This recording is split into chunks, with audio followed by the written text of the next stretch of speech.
This summer, my daughter decided that she wanted to switch rooms. These stripes were her room from when she was growing up.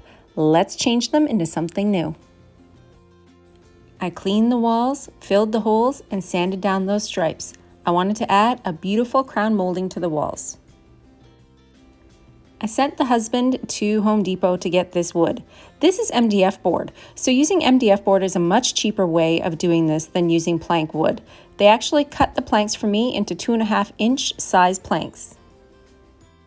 We started at the top so that we would make sure that this board is completely even. After making sure it was level and cutting it to size with my chop saw, we attached them to the top part of the ceiling.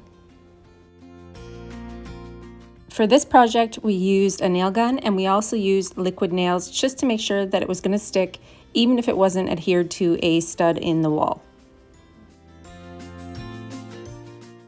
So after adhering the top panel to the ceiling, we started at the sides, making sure to measure correctly and work our way inward.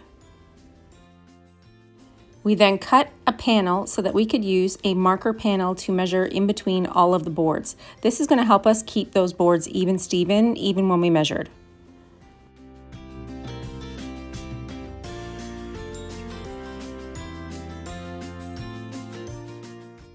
So since all the planks were cut to the same width, which was 2.5 inches, we just had to measure the length of the panels from top to bottom, and we did this across the whole wall. Since this house is over 30 years old, sometimes there was a little give or take for measurements. Using that marker board to make sure that it was even on the top and the bottom really helped line up the boards. We continued adhering all these boards to the wall in even increments across the whole entire wall.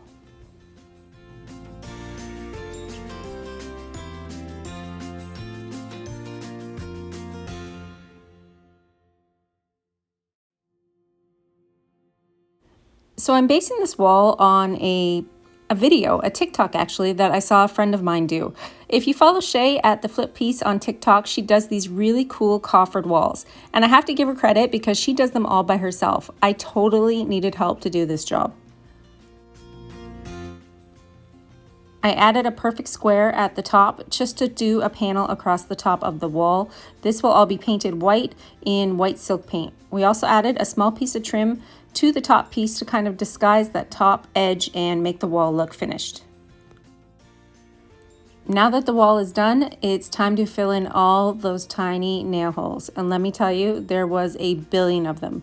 I used silicone caulking for the edges of the boards and then came in with my Dixie Belle mud to fill in all the tiny holes. Using the white silicone was a great idea to really kind of marry the edges of the wood to the wall. When it's painted over top, you won't even see those marks.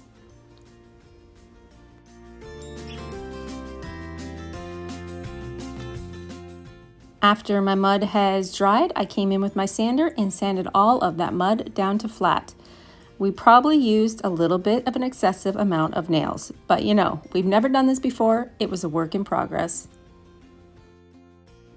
After the walls were sanded smooth, I was ready for paint. I jumped right in with my silk paint. Silk paint is an all-in-one paint. It has a built-in primer and a built-in top coat. The color that I used for this is saltwater. I started in the top corner just to see how it would go.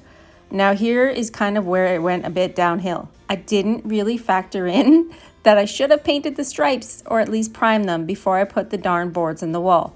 But lesson learned. It's time for some Dixie Belle Boss. I stopped using the silk paint and I came in with my Boss in white.